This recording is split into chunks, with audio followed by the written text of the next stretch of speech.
Hi Ali, today I'm speaking to Ali from Heritage Estate Planning. I just wanted to ask you, because we get asked this a lot, Ali, if a couple are just cohabiting, Yeah. should they make a will?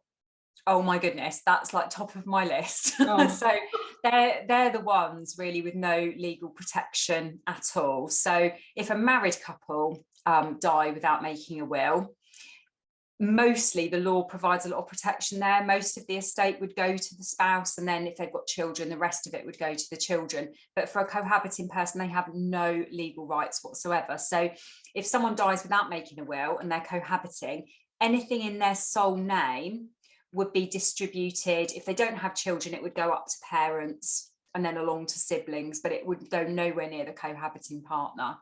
And if they're cohabiting and they bought a property, it very much depends on how they've bought that property. If they bought it as what's called tenants in common, where they each own a percentage of the house, which is kind of normal for a cohabiting couple, that's classed as sole ownership of that share. So it wouldn't go to the person they're living with and building a life with. So it depends what they want to achieve, I suppose, is the answer. But it's most definitely important, if they want to provide some kind of protection for the person they're building a life with, make a will. That's the only way of doing it.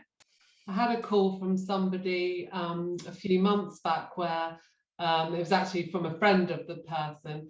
Her partner had the friend's partner had died, and I think she was worried that half of the property could then, because they weren't married, could end up with his children. Is that right?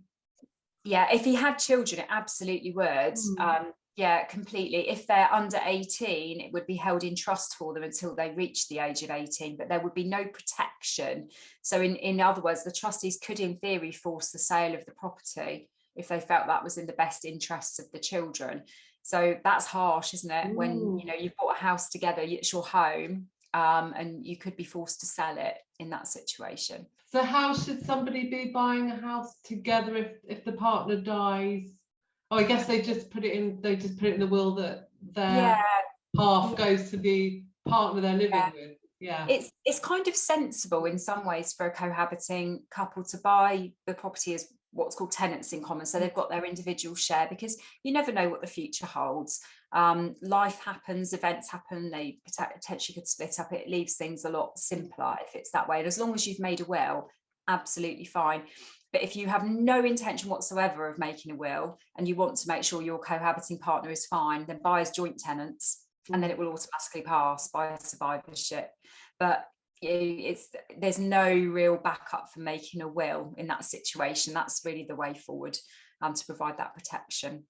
Okay, thanks, Ali. No worries.